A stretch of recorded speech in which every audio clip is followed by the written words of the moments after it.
अस्सलामुअलैकुम viewers, welcome to she's kitchen.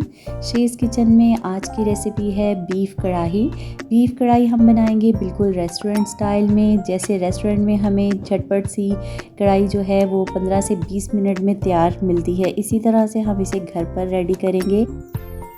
इस तरीके से अगर आप बनाएंगे तो बहुत ही मज़ेदार सी रेस्टोरेंट स्टाइल की कढ़ाई आपकी घर पर रेडी हो जाएगी।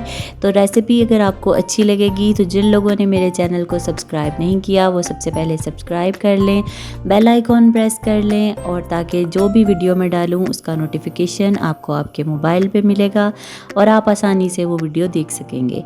तो चलिए रेसिपी करते हैं स्टार्ट। बिस्मिल्लाहिर्रहमानिर्रहीम।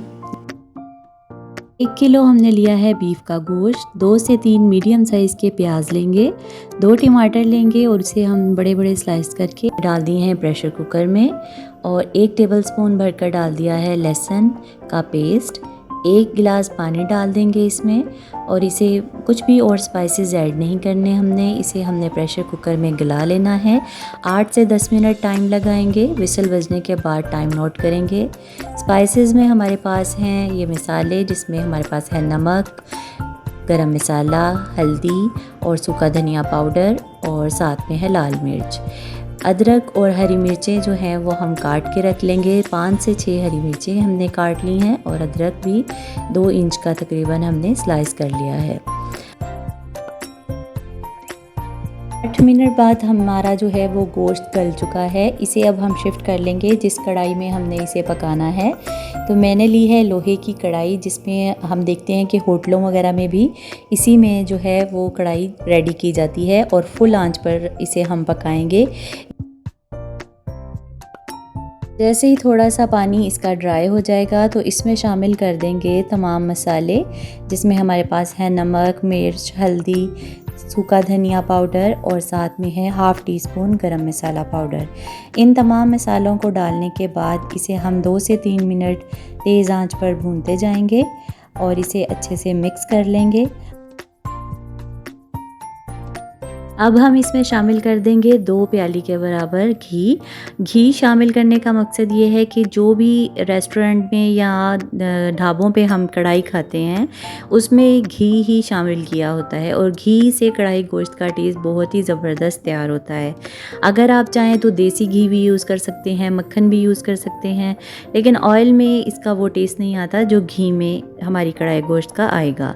तो इसलिए मैंने इसमें शामिल कर दिया है घी। 2 से 3 मिनट इसे हम भूनते जाएंगे, और फिर इसमें शामिल कर देंगे कटी हुई हरी मिर्च और कटा हुआ अदरक।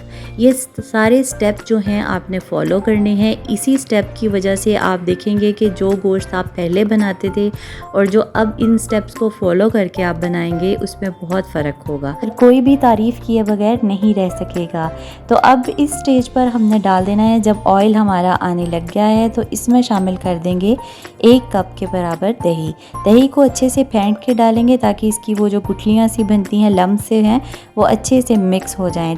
फेंटने के बाद फिर इसमें शामिल करेंगे और तेज़ आंच पर अब इसे अच्छे से भूनेंगे जब तक कि हमारा दही जो है वो मिक्स नहीं हो जाता और ऑयल अच्छे से ऊपर नहीं आ जाता। तो 3 से 4 मिनट में ये प्रोसेस जो है वो कंप्लीट हो जाएगा जी। तो 3 से 4 मिनट के बाद आप देख सकते हैं कि ये ज़बरदस्त सा ऑयल जो है वो ऊपर आना शुरू हो गया है, और साइडों से भी हम इसे लगने नहीं देंगे वरना ये चिपकता जाएगा। इसे साफ़ करते जाएंगे और मुसलसल इसे हिलाते जाएंगे। तेज़ आंच पर ही हमने बनाई है। 10 मिनट लगे हैं इस कढ़ाई को बनने में।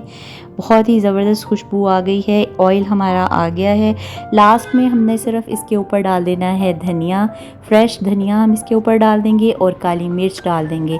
काली मिर्च स्टार्ट में नहीं डालेंगे वरना हमारी कढ़ाई का लुक बिल्कुल ही वो ब्लैक ब्लैक हो जाएगा। लास्ट में शामिल करेंगे और इसे अच्छे से मिक्स करेंगे और फ्लेम कर देंगे ऑफ। तो 10 से 12 मिनट लगे हैं इसकी भुनाई करने में, और हमारी मज़ेदार सी रेस्टोरेंट स्टाइल बीफ कढ़ाई हो चुकी है रेडी। मेरी रेसिपीज़ अगर आपको अच्छी लगे तो इसे लाइक शेयर करना मत भूलें। कमेंट बॉक्स में मुझे फीडबैक दें, और नई नई रेसिपीज़ के लिए चैनल को देखते रहें। अपना और अपनों का ख्याल रखें। मिलेंगे नई रेसिपी के साथ, जब तक के लिए अल्लाह हाफ़िज़।